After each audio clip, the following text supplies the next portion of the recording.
Ce jeudi 10 août 2023, nos confrères de Télé 7 jours ont dévoilé un extrait d'un entretien avec Julia Vignali à paraître dans son intégralité ce lundi 14 août. Elle y révèle notamment les coulisses de son arrivée dans Affaires conclues, après le départ annoncé de Sophie Davant il y a quelques mois.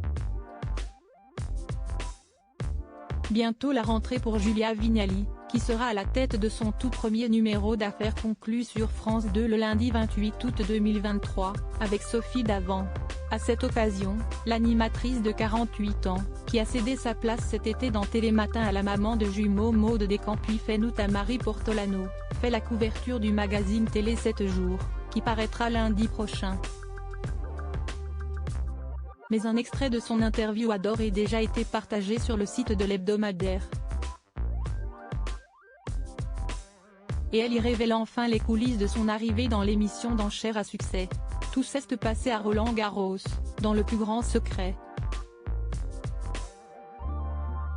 Si est-il là que Stéphane Citebon Gomez, le directeur des programmes de France Télévisions, qui m'avait fait venir dans Télématin, m'a parlé de ce poste à pourvoir. Dès lors qu'il a su que Sophie Davant ne pourrait pas cumuler Affaires conclues et son émission sur Europe 1, il a pensé à moi pour lui succéder, explique-t-elle. Sa consoeur animera en effet sur les ondes Sophie et les copains, également à partir du 28 août en milieu d'après-midi. Mais ses fidèles téléspectateurs pourront également la retrouver sur France 3, dans une émission consacrée aux animaux. Depuis, la moitié de Cadmerade a pu échanger avec Sophie Davant sur le sujet. Nous nous sommes croisés dans un cadre informel, lors du mariage d'un ami commun, celui de Claude Lelouch, note de la rédaction.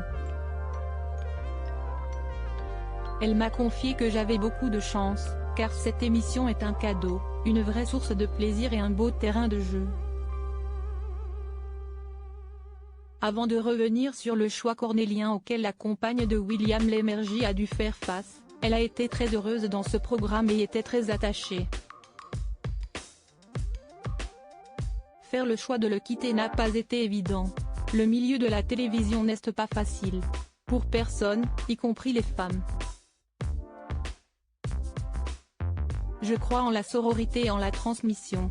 Je trouve essentiel, quand on a affaire à des femmes intelligentes, dans le PAF ou ailleurs, de partager les expériences communes, de s'adouber ou de s'entraider. Si est-il rassurant de pouvoir compter les unes sur les autres. Quant à son intégration au sein de l'équipe d'Affaires conclues, elle est très réussie, malgré quelques débuts compliqués selon Caroline Margeridon, grande amie de Sophie Davant. Je me sens à l'aise, et je crois que l'équipe est heureuse que la greffe prenne bien entre nous. Mais ça, à vrai dire, on en avait déjà la preuve sur le compte Instagram d'un acheteur emblématique de la fameuse émission de France 2.